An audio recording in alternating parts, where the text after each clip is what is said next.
आप देख रहे हैं न्यूज़ वन इंडिया। मैं हूं आपके साथ दीपिका ओझा। चलिए खबरों की शुरुआत करते हैं। हरियाणा के सीएम नायब सिंह सैनी इस समय दिल्ली के दौरे पर हैं। इस दौरान नीति आयोग की बैठक में शामिल हुए। बैठक में उन्होंने राज्य के कई मुद्दों को लेकर मुद्दा उठाया। नीति आयोग की बैठक के बाद वे बीजेपी मुख्यालय में आयोजित बीजेपी शासित मुख्यमंत्रियों की बैठक में शामिल हुए। बैठक में हरियाणा के सीएम नायब सिंह सैनी के साथ पीएम मोदी, अमित शाह और पार्टी अध्यक्ष जेपी नड्डा, राजनाथ सिंह समेत कई वरिष्ठ नेता शामिल हुए।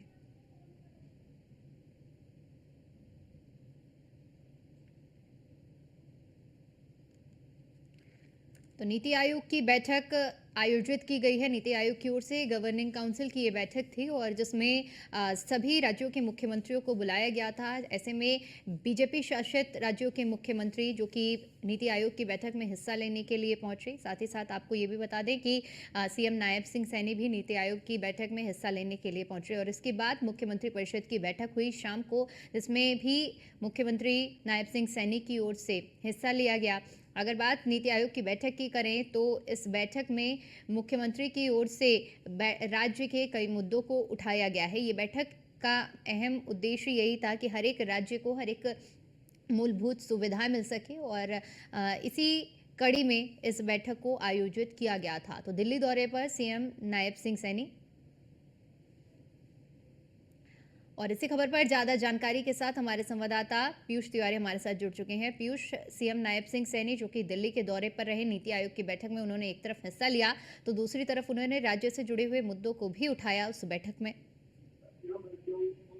बिल्कुल, हम बात करें तो लगातार हरियाणा के जो मुख्यमंत्री हैं नायब सिंह सैनी, वो दिल्ली दौरे पर पहुंचे हुए हैं और आपने देखा कि कल नीति आयोग की भी महत्वपूर्ण बैठक हुई थी। उस बैठक में भी हरियाणा के मुख्यमंत्री नायब सिंह सैनी ने हिस्सा लिया था और केंद्र सरकार और राज्य सरकार के बीच किस तरीके से समन्वय बनाकर काम किया जाए और काम चूंकि हो भी रहा है और उस दिशा में किस तरीके से विकास की जो परियोजनाएं चल रही है उसको आगे बढ़ाया जा सके, इसको लेकर भी चर्चा हुई है। इसके अलावा कल आपने देखा कि देर रात तक जो मुख्यमंत्री परिषद की बैठक भारतीय जनता पार्टी मुख्यालय में हुई, उस बैठक में भी हरियाणा के मुख्यमंत्री नायब सिंह सैनी ने हिस्सा लिया और आज भी भारतीय जनता पार्टी मुख्यालय में ही हरियाणा के मुख्यमंत्री नायब सिंह सैनी की मौजूदगी है और आज भी मुख्यमंत्री परिषद की बैठक चल रही है। आज दूसरा दिन है। इस बैठक में भी कहीं न कहीं हरियाणा में क्या कुछ किस तरीके से कार्य योजना बन रही है, क्या कुछ काम फिलहाल चल रहा है, योजनाएं कौन कौन सी धरातल पर है, इसके अलावा कौन सी नई योजनाएं आने वाली है, इसको लेकर भी कहीं न कहीं चर्चा हो रही है। और सबसे बड़ी बात है कि जिस तरीके से नायब सिंह सैनी के नेतृत्व में तमाम जो अलग अलग फैसले लिए गए हैं और जनता के हित से जुड़े हुए जो फैसले लिए गए हैं उसके बारे में भी यहाँ पर चर्चा हो सकती है। तो निश्चित रूप से लगातार चाहे नीति आयोग की बैठक की बात करें या मुख्यमंत्री परिषद की बैठक की बात करें बीजेपी की, उन बैठकों में नायब सिंह सैनी ने हिस्सा लिया था और कहीं न कहीं हरियाणा का विकास किस तरीके से और भी ज्यादा हो सके उस दिशा में हरियाणा सरकार काम भी कर रही है और केंद्र सरकार की जो परियोजनाएं हरियाणा में चल रही हैं उसमें किस तरीके से तेजी लाई जा सके, इसको लेकर भी कहीं न कहीं हरियाणा के मुख्यमंत्री नायब सिंह सैनी ने अपने पार्टी आलाकमान से भी चर्चा की है और इस बैठक में भी चर्चा हुई है।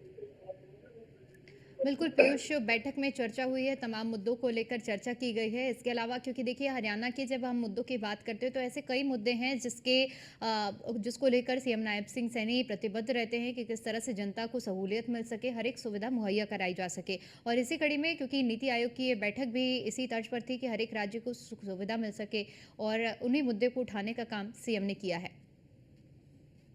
बिल्कुल, अगर हम बात करें तो चूंकि हरियाणा में आपने देखा कि कई ऐसे महत्वपूर्ण फैसले लिए गए हैं जो जनता से जुड़े हुए हैं और हरियाणा सरकार इसके लिए कहीं न कहीं प्रतिबद्ध भी है और एक के बाद एक कई महत्वपूर्ण बैठकें हरियाणा में भी हुई थी और चूंकि दिल्ली में भी लगातार मुख्यमंत्रियों की बैठक हो रही है और खासकर बीजेपी शासित राज्यों के मुख्यमंत्रियों की बैठक आज भी चल रही है और इस वक्त भी भारतीय जनता पार्टी मुख्यालय में हरियाणा के मुख्यमंत्री नायब सिंह सैनी की मौजूदगी है और चूंकि तमाम मुख्यमंत्रियों को प्रेजेंटेशन भी देना है और कल भी कई चलिए मुख्यमंत्रियों ने ठीक है पीयूष, बहुत शुक्रिया आपका हमारे साथ जुड़ने के लिए और जानकारी के लिए।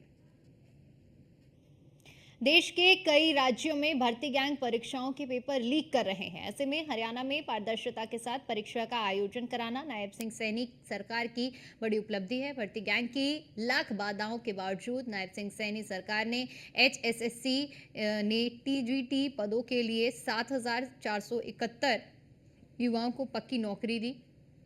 सीएम नायब सिंह सैनी ने 7,471 टीजीटी शिक्षकों को नौकरी मिलने पर युवाओं को हार्दिक बधाई दी है। उन्होंने पारदर्शिता के साथ परीक्षा कराने के लिए हरियाणा स्टाफ सिलेक्शन कमीशन को बधाई दी है। उन्होंने हरियाणा स्टाफ सिलेक्शन कमीशन की वजह से युवा को अपनी योग्यता के आधार पर अपने सपनों को सच करने का मौका दिया और उसे सच करके दिखाया।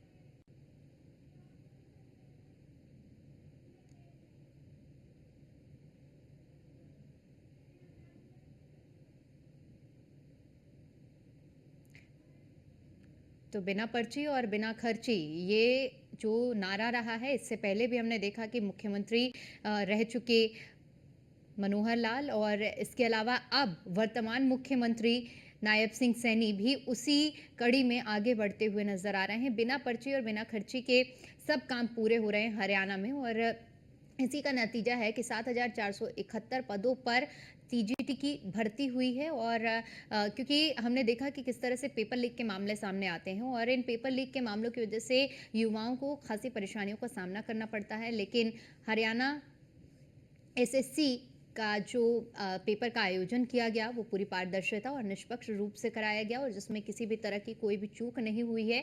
इसके लिए सीएम नायब सिंह सैनी ने सभी को बधाई और शुभकामनाएं दी हैं। 7,471 पदों पर टीजीटी भर्ती हुई है। और चलिए इसी के साथ यहाँ पर रुकते एक छोटे से ब्रेक के लिए। ब्रेक के उस पार खबरों का सिलसिला यूं ही जारी रहेगा।